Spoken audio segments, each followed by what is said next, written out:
Donald Trump y su ambiciosa pretensión que involucra a la vacuna contra el COVID-19. Además de pretender continuar en la política, el exmandatario hizo una sorprendente revelación con respecto al medicamento del coronavirus. Donald Trump ha vuelto a generar controversia con sus declaraciones. Esta vez el exmandatario de Estados Unidos no solo habló sobre política, sino también sobre la pandemia, específicamente sobre la vacuna contra el COVID-19. Recientemente el republicano asistió a un evento político en Mar-a-Lago, en donde, según el periodista de CNN, Kevin Liptak, insultó al senador Mitch McConnell de Kentucky, a quien calificó de tonto hijo de puta. Por si eso fuera poco, se atrevió a jactarse de la estrategia sanitaria para contrarrestar los efectos del COVID-19 en Estados Unidos. Trump dijo a todos que deberían llamar Trumpcine en lugar de vacuna. Publicó Liptak en Twitter en referencia a la sugerencia sobre la inmunización contra el coronavirus. Esta no es la primera vez que Trump se adjudica los créditos de la vacuna. En marzo aseguró que gracias a él la vacuna se desarrolló en tiempo récord. Espero que todos recuerden cuando reciban la vacuna contra el COVID-19 que si yo no hubiera sido presidente, ustedes recibirían esa hermosa inyección en 5 años, en el mejor de los casos, o probablemente no la recibirían en absoluto. Espero que todos lo recuerden, dijo Trump en aquel momento.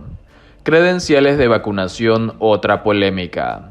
El debate sobre la creación de un documento para identificar a las personas vacunadas contra el COVID-19 se ha intensificado en Estados Unidos, donde empresas y gobiernos estatales estudian fórmulas para hacerlo mientras los republicanos intentan usar este asunto para atacar al gobierno de Joe Biden.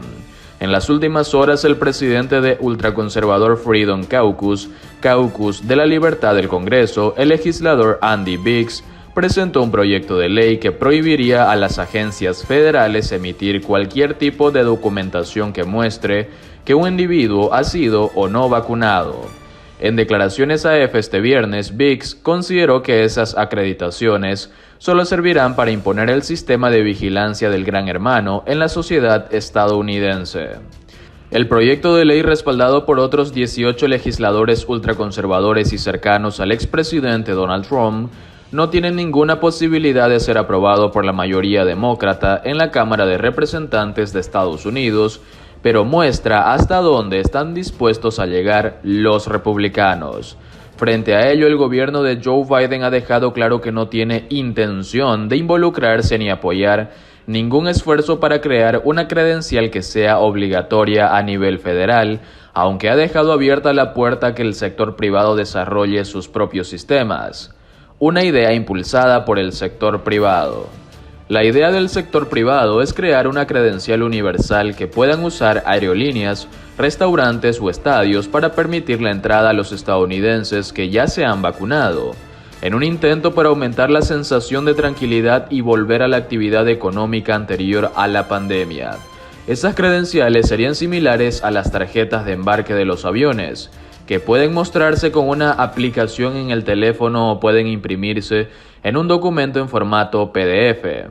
Popularmente han recibido el nombre de pasaportes de inmunización, pero su uso sería solo para formato dentro de Estados Unidos y no en el extranjero.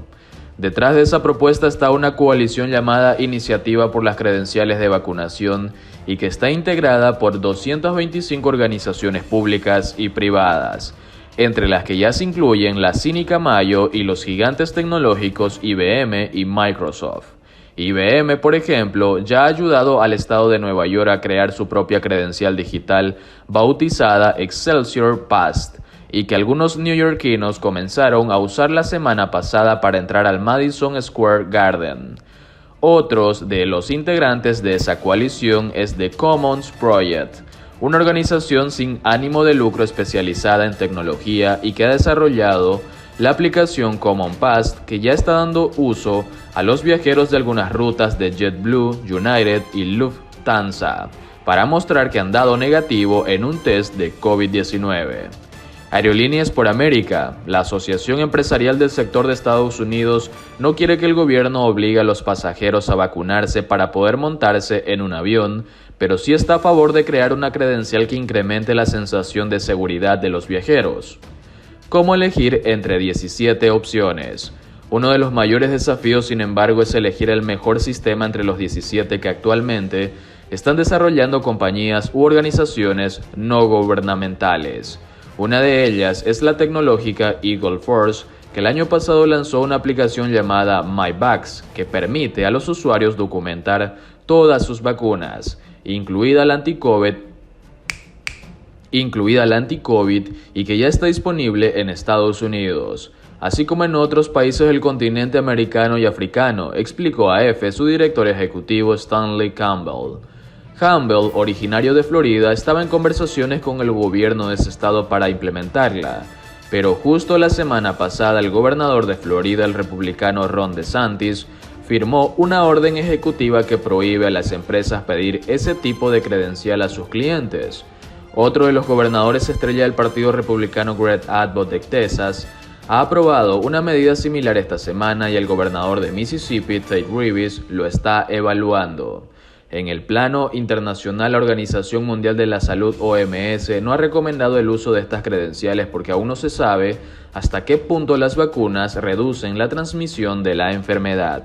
Por otro lado, Joe Biden fue invitado a pronunciar su primer discurso ante una sesión conjunta del Congreso de Estados Unidos. Los mandatarios estadounidenses pronuncian tradicionalmente este discurso de política general ante las dos cámaras, reunidas en sesión extraordinaria. Los años siguientes, sus alocuciones son denominadas el discurso sobre el Estado de la Unión. El presidente de Estados Unidos, Joe Biden, fue invitado el martes a pronunciar su primer discurso ante una sesión conjunta del Congreso el 28 de abril, poco antes de la fecha simbólica de sus 100 días de mandato. Conforme a la tradición, la petición vino de la presidenta de la Cámara de Representantes, la demócrata Nancy Pelosi, que invitó a Biden en una carta a compartir su visión para hacer frente a los retos y las oportunidades de este momento histórico, mientras su gobierno intenta superar la pandemia de coronavirus y reimpulsar la economía de la primera potencia mundial. Los mandatarios estadounidenses pronuncian tradicionalmente este discurso de política general ante las dos cámaras del Congreso, reunidas en sesión extraordinaria en las primeras semanas de su mandato. Los años siguientes, sus alocuciones ante el Congreso son denominadas el discurso sobre el Estado de la Unión. Esta vez, la pandemia del COVID-19 y el asalto al Capitolio el 6 de enero, así como las preocupaciones sobre la seguridad de la sede del Congreso estadounidense que siguieron, hicieron que se postergara la cita. Hace casi 100 días, cuando se juramentó, prometió en un espíritu de mucha esperanza que la ayuda está en camino, escribió Pelosi en la invitación. Ahora, debido a su liderazgo histórico y transformador, la ayuda está aquí, añadió la líder demócrata, fuerte aliada del mandatario. Desde que reemplazó a Donald Trump el 20 de enero, Biden ha presentado una ambiciosa agenda para enfrentar la pandemia del coronavirus y sus devastadores efectos en la economía estadounidense. Su plan de estímulo por 1,9 billones de dólares fue aprobado por el Congreso, que también recibió un proyecto de la Casa Blanca de más de 2 billones de dólares para transformar la infraestructura del país. Por otra parte, Biden anunció que retirará todas sus tropas de Afganistán antes del 11 de septiembre, cuando se cumplen 20 años de los atentados de 2001, poniendo así fin a la guerra más larga en la que participó Estados Unidos, pese a crecientes temores de una victoria talibán. La retirada será 5 meses después de lo previsto en el acuerdo con los talibanes alcanzado por su predecesor Donald Trump para el repliegue estadounidense. Biden, que realizará el anuncio el miércoles, llegó a la conclusión de que Estados Unidos puede completar el proceso antes del 11 de septiembre, indicó este martes un alto funcionario bajo condición de anonimato. El presidente demócrata había considerado anteriormente la opción de mantener una fuerza residual en Afganistán para atacar a Al-Qaeda, o responder a posibles amenazas del Estado Islámico, o, como ya hicieron otros presidentes, supeditar la retirada a los progresos en el terreno y a lentas conversaciones de paz.